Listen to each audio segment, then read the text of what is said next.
I wasn't planning on staying long that morning. Just a quick stop at the cafe near the bus station, grab a coffee, maybe scroll through my phone until it was time to head out. Routine. Safe. But then she was there. I knew her before, of course, at least in the way you know someone who's always hovering on the edges of your life. She was my best friend's mom. I'd seen her in passing, waving from the porch, sometimes dropping off snacks when we were kids crammed in the basement playing video games. But sitting here, alone at a corner table with the steam of her coffee curling into the air, she looked different. Or maybe I was just looking differently. I tried not to notice how she glanced up when I entered. Tried not to read too much into the way her eyes lingered, just a beat too long, before sliding back down to the paperback in her hands. But my chest tightened all the same. "Morning," I said, passing her table. My voice sounded too casual, like I'd rehearsed it. She smiled, small but certain. "You're up early for a Saturday." "Couldn't sleep." I shrugged, shifting my phone in my palm, pretending I had somewhere else to be. She nodded like she understood. And then silence. Not the awkward kind, though. More like the room had gone quiet around us, and the clink of spoons and hiss of the espresso machine faded into background static. I should have walked away. I almost did. But instead, I heard myself ask, "Mind if I?" and motion toward the empty chair across from her. Her eyebrow lifted, just slightly, like she wasn't expecting it. Then she closed the paperback, setting it face down beside her coffee. "Sure." I sat down, trying to look relaxed, but my fingers betrayed me, folding and unfolding the paper napkin in front of me until it tore at the crease. She noticed. I could tell by the way her eyes flicked to my hands before meeting mine again. "What are you reading?" I asked, mostly to fill the space. She slid the book toward me, tapping the cover. "Old favorite. I keep coming back to it. Not sure why." I nodded, tracing the bent edge of the page with my eyes, but the words barely registered. What stuck was the way she said "keep coming back," like it wasn't just about the book. The barista called my order. She rose first, carrying her cup to the counter to ask for a refill. I caught myself watching the way she tucked a loose strand of hair behind her ear, the way her coat slipped off her shoulder before she pulled it back into place.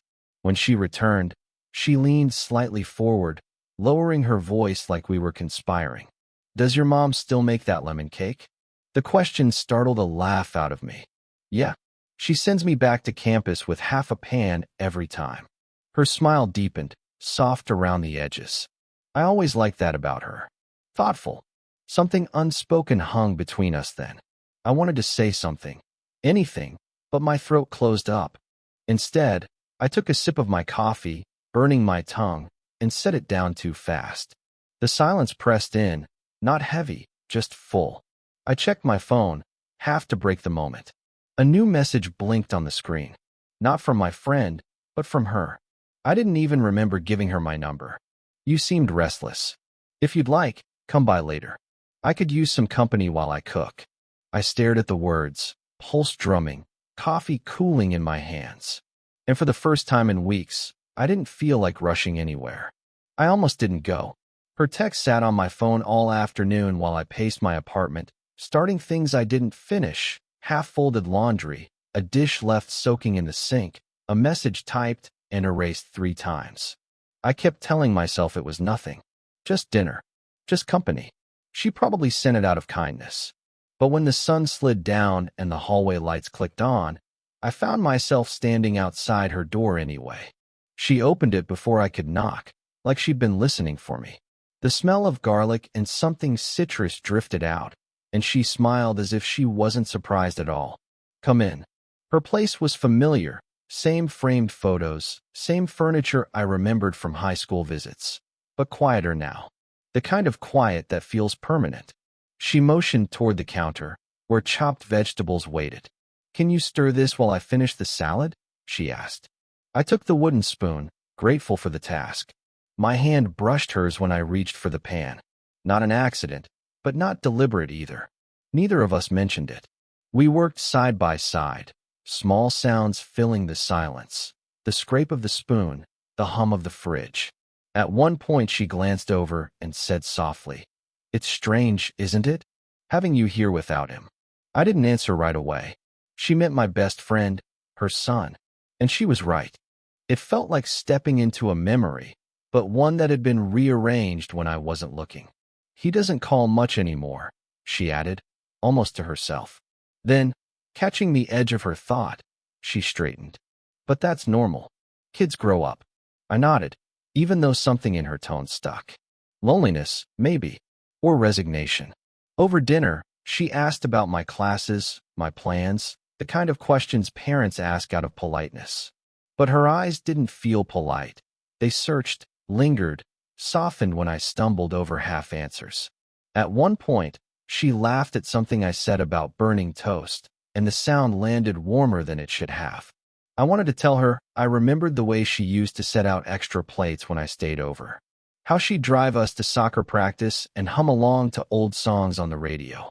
Instead, I just said, "You always made your house feel safe." Her hand paused on the rim of her glass. She didn't look at me right away, but when she did, her eyes held something unreadable. "That's kind of you to say." The air shifted then, like a curtain pulled slightly open. My chest tightened with the sudden awareness of everything unsaid. The age between us, the loyalty I owed her son, the way her laugh had just lodged itself under my skin. When the plates were cleared, she poured tea into 2 chipped mugs. She slid one across the table toward me, her fingers brushing mine again. This time, she didn't pull away quickly. I don't know why that moment stayed with me. Maybe because it felt like someone finally saw me. I didn't leave right after dinner. I told myself it was polite to help with the dishes, but really, I just couldn't walk away yet. The kitchen was warm, the light low, the silence easy in a way that made me want to stay. She handed me a towel, our hands brushing again, this time almost deliberate, though neither of us acknowledged it. I dried a plate slower than I needed to, watching her shoulders move as she scrubbed. Then she said, quietly, "You don't have to stay, you know." It wasn't dismissal, more like testing me. "I don't mind," I said. My voice came out lower than I expected. She glanced at me then, long enough for something to pass between us. And just as quick, she looked away, placing the plate in the rack with more force than necessary. A knock at the door startled both of us. She froze, her hand hovering over the sink. Then she wiped quickly at her apron and went to answer it. I stayed rooted in the kitchen, heart pounding too fast. It was her neighbor, a woman from down the hall, older, chatty. I could only hear bits of the conversation, but her voice carried. "Didn't know you had company. Haven't seen your son lately." Her tone had that edge of curiosity people get when they're trying to piece things together. When the door finally shut, she leaned against it for a second, her shoulders tense. Then she exhaled, smoothing her hair back like nothing had happened. "Sorry," she said, walking back in. "She means well. Just likes to keep track of everyone." I nodded, but something had shifted. The walls felt closer, the space between us sharper. We sat with our tea again, neither of us mentioning the interruption. But I noticed how her hand rested on her mug, fingers unmoving, as if holding it too tight. "You should probably," she started, then stopped. Her eyes flicked toward me and away. "It's late. I should have listened." Stood up, thanked her, left it all unspoken. But instead, I stayed seated, tracing the chipped edge of the mug with my thumb. "You don't regret inviting me, do you?" I asked before I could stop myself. Her eyes lifted then, steady, searching. For a moment, she didn't answer. The silence stretched, heavy. Finally, she shook her head, slow. "No, I don't regret it." The words landed harder than they should have. My chest tightened, breath caught. I set the mug down too quickly, the ceramic clinking against the table. She winced at the sound, then laughed softly, almost nervously. We both rose at the same time, moving toward the counter, colliding in the narrow space. Too close. I caught the faint scent of citrus and soap on her skin. Her hand brushed my arm as she moved past, lingering just a second too long. My body leaned forward before my mind caught up. If I had closed that space, just an inch more, It would have been a kiss. But she stepped away, her back turned. "Good night," she said, voice softer than before. And I stood there, staring at the door, wishing I hadn't hesitated that a week passed before I saw her again. I told myself the space was smart. Give it time, let things cool. But the truth was, I couldn't stop replaying that moment in her kitchen. The almost. The pause. The weight of her goodnight. When we finally crossed paths, it wasn't planned. I was coming back from class, backpack heavy on my shoulder, and she was locking her mailbox downstairs. She looked up, startled, then smiled like she wasn't sure whether she should. "You've been scarce," she said. Not accusing, just noticing. "Yeah, busy." The words sounded thin, like paper about to tear. We ended up walking together, no destination in mind. Just circling the block, cool evening air brushing against us. She carried a canvas bag of groceries, and I offered to hold it, which she let me without protest. That small surrender lodged somewhere deep in my chest. At the park, we sat on a bench, the bag resting between us.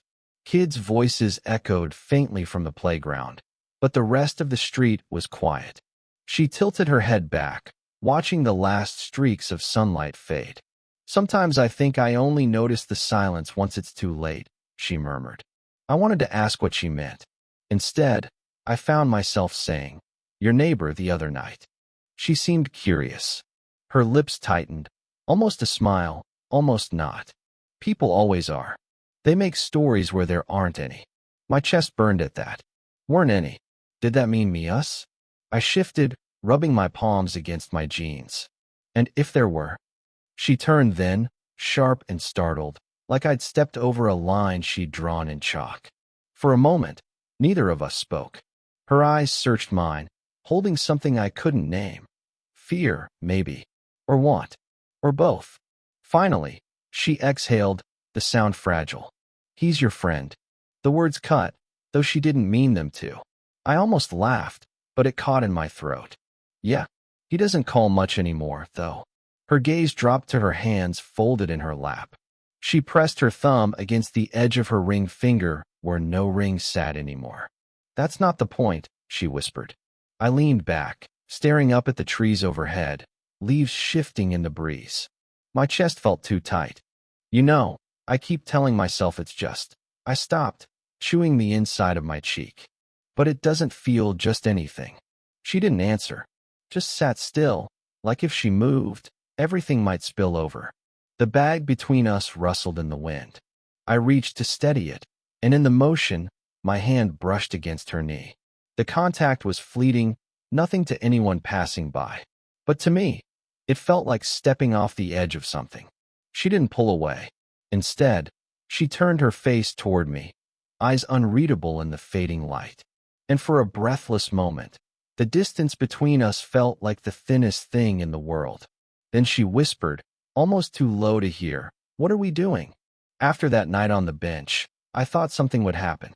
Not immediately, but eventually. A step forward, even a small one. Instead, nothing. Days stretched into a week. No texts. No casual knocks on my door. I passed her once in the hallway. She carried a laundry basket, eyes down, and only gave me a polite smile. Like we hadn't sat in the park, knees almost touching, hearts straining against words neither of us dared say. I told myself not to overthink. Maybe she was busy. Maybe I'd imagined the shift in her voice, the way she hadn't pulled her knee away when mine brushed it. But I couldn't shake the hollow in my chest. One night, I saw her light on through the sliver beneath her blinds. I almost texted, "Need any help with groceries? Want some company?" But the words froze, unsent. The next afternoon, I ran into her son at a convenience store. My best friend. He slapped my shoulder, grinning like old times. We talked quickly, catching up, nothing heavy. But then he asked, "You been by the house lately? Mom says she hasn't seen you." I fumbled with the bag of chips in my hand, shrugged. "Been busy." He nodded, no suspicion in his face. Still, the words dug in. "She said she hasn't seen you. Not he hasn't been around much." She'd made a point of it. Later that night, I finally knocked on her door. She opened it a crack, hair tied back, no makeup. She looked tired, but more than that, guarded. "Hi," I said, my voice thin. "Hi." I swallowed. I wasn't sure if I'd done something wrong. Her lips pressed together, then parted, but no words came. She stepped back, letting me inside, but the apartment felt different, like the warmth had been packed away. We sat at the table, but no tea this time, no soft laughter. She folded and unfolded the edge of a dish towel in her hands. "Finally," she said, "my ex called last week. He's moving back to town." The words landed heavy, out of nowhere. I didn't know what to do with them. "Oh, I managed." She gave a small laugh, brittle. "It doesn't mean anything. Not to me. But it stirred things up. Memories. Old patterns. And with you." She stopped herself, biting down on the sentence. I leaned forward, searching her face. "With me, what?" Her eyes lifted, pained. "You're too young to carry someone else's history." I wanted to argue, to tell her it didn't matter, but her tone left no space. We sat in silence, the towel twisting tighter in her hands. I left soon after. She didn't stop me. Back in my apartment, I stared at my phone for a long time. I typed out a message: "I don't care about the past. I just want you now." But I never hit send. I didn't feel heartbroken. I felt paused, like life forgot to finish the sentence. It happened on a rainy evening. Not the kind that feels cinematic, just steady, gray, the kind that makes the air smell like wet pavement and soil. I was carrying groceries up the stairs when I saw her struggling with her umbrella at the door. "Here," I said, stepping forward before I thought. I held the bag against my hip and reached to fold the stubborn metal spokes. My fingers brushed hers in the process, cool, damp, and she let me finish without a word. We stood there, water dripping off both of us. Finally, she unlocked her door and pushed it open. "You may as well come in. You're soaked." Her kitchen light was dim, soft yellow against the storm outside. I set the bag down on the counter. Neither of us moved to put anything away. For a long time, the only sound was the rain against the window. She leaned on the counter, arms crossed, eyes fixed on some point past me. "I shouldn't have pulled away," she said finally. The words caught me off guard. My heart stumbled in my chest. "I thought you wanted space," I admitted. Her mouth curved into something not quite a smile, not quite a grimace. "I wanted safety. And you don't feel safe." I flinched, though she didn't mean it cruelly. She looked down, rubbing her thumb against the line where her ring used to be. "When my ex called, I panicked. Not about him. About me. About what it would mean if I let someone in again. Especially someone." She stopped, shaking her head. "Someone like me." I finished for her. Her eyes met mine then, sharp and clear. "You're my son's friend. 20 years younger. People would say, I don't care what people say." I cut in, harsher than I intended. My voice cracked. "Do you?" Silence. Her eyes softened, and for the first time, she looked uncertain, not guarded, not composed, but simply human. I stepped closer, careful, like each inch was a risk. "I can't keep pretending I don't think about you. Every time I pass your door, every time I hear your voice." I broke off, pressing a hand against the counter to steady myself. I don't want to keep this in." Her breath caught, audible even over the rain. She lifted her hand like she might reach for me, then let it drop against the counter instead. We stood inches apart, the air between us humming with everything unsaid. Finally, she whispered, "If I let this happen, I don't know who I'll be after." My chest ached at the honesty. I wanted to promise her certainty, but I couldn't. So instead, I did the only thing that felt true. I reached out and touched her hand. Just a touch, simple, steady. She didn't pull away. Her shoulders lowered, like something heavy had finally slipped. And for the first time in weeks, she smiled. Small, fragile, but real. "Okay," she said. Time didn't shift all at once. There wasn't some dramatic night where everything fell into place. It was slower than that, smaller, almost invisible. I started stopping by more often, at first under excuses. Dropping off coffee when I knew she'd been up late grading papers. Carrying her groceries upstairs, fixing the cabinet door that always stuck. She never asked, but she never turned me away either. And one night, without comment, she set out 2 mugs when the kettle boiled. One chipped, one smooth. Green tea for her, black coffee for me. We sat across the table like we had before, only this time there wasn't a question hanging in the air. The park bench became a regular place. Not every day, not even every week, but often enough that the shape of us sitting there started to feel familiar. We didn't always talk. Sometimes we just watched the kids at the playground or the dogs pulling their owners along the path. Other times she'd share fragments of memory, songs from when she was young, the way her mother used to overcook rice. I gave her pieces of me too, the parts one usually left unsaid. How silence at night sometimes pressed too hard. How I hated the word potential because it always sounded like something I was failing to live up to. And she listened, really listened. Her son visited once, briefly, and the air between us tightened again. But even then, when he left, she turned to me with that same small, steady smile. Nothing collapsed. Nothing ended. It wasn't perfect.